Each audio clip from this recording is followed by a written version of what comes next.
How impressive was that performance when you consider everything, the amount of guys you had out, Wayne missing? It was a special win by the Dolphins. Yeah, no, look, very proud of the effort, and there's plenty of reasons, I suppose, for us to have excuses for ourselves and not come up with a performance, and we didn't do that. And we haven't had Wayne all week. The players have been great. They've prepared really well. They've carried that through since we've got here, and they deserve a lot of credit for what they've done. Have you had the chance to speak to Wayne after the I game? spoke to him straight after the game, actually, yes. So he was obviously really happy and happy with the performance, and we're not surprised. Like we've watched how we're growing as a team. Over the majority of the year, bar one or two performances. So we're very happy with what they're doing as a group at the moment, and tonight just sort of consolidate that. What were you thinking at the start? Obviously, Parramatta had so much territory in these conditions. That's draining. How did they manage to withhold that and then have the energy to run over the top in the second half? Yeah, I think we put ourselves under pressure in that first half. I think it was 9 errors and 5 penalties in the first half, and we did spend a lot of time defending our own line. But what I also thought is we had a great effort about us, and we showed a real resilience there. And a couple of times when we got ourselves in trouble, we turned up and we scrambled, and we just looked like we were going to. We looked like we wanted to defend our line, and we looked like we were going to do that well for the majority of the time. So I thought we could take some real confidence out of that first half, and we clean up our discipline, which we did. We had a hell of a lot less errors and penalties in the second half, and earned a little bit more football, and that changed the game. Jesse, can you talk to us about the conditions? Because pretty early on, some of the big boys look like they're struggling a bit, but you guys managed to sort of pull it out. Can you just talk to us about that? Yeah, I suppose we knew it was going to be hot up here, and we come up here with a fairly simple game plan, and it's trying to stick to the processes and the things that we do well, which is quite hard under the conditions and the way we started that game. But what I thought went well for us was, well, Woolfy just touched on our effort and our ability to just stick to putting them in the positions we wanted them in and going after contact. So obviously it was really hot up here, but I think it favoured us in the end. We seem to have a bit more wind in our sails coming home, so yeah, pretty good.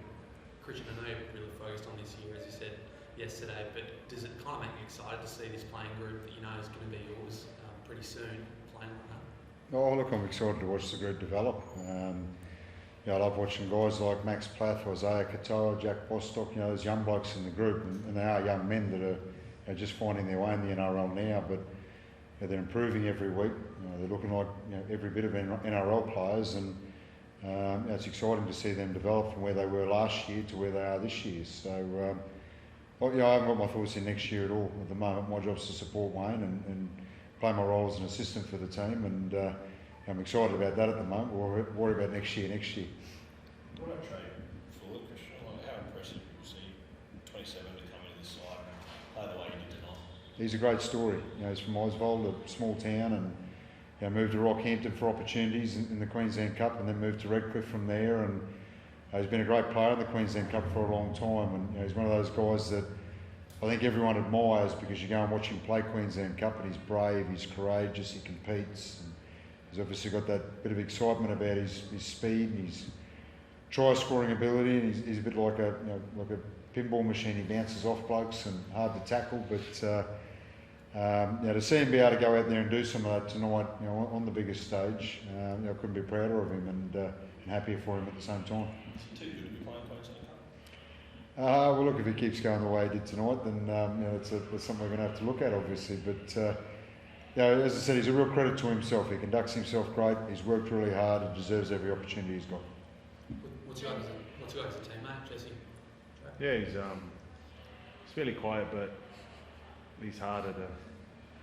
He's a real fearless sort of player, and those are the types of guys that you want to play with. Jacob Rillo looked like he might pick up a knee injury or a knock to the knee. How's he going, and how else did everyone else pull up? Yeah, look, he finished the game, so that's always a good sign. He actually was a bit sore through the knee last week, so there might be a little bit of a re-aggravation there, but I don't think there's anything to worry about. I haven't been told otherwise. I think everyone else came through well. We had the head knock on Oren. I don't think there was anything else, actually, so it's good to get through a game without any more injuries, actually. Is Wayne superstitious? Do you reckon he might sit out a few more games? I don't think so, no. See? Well, good. Thanks, guys.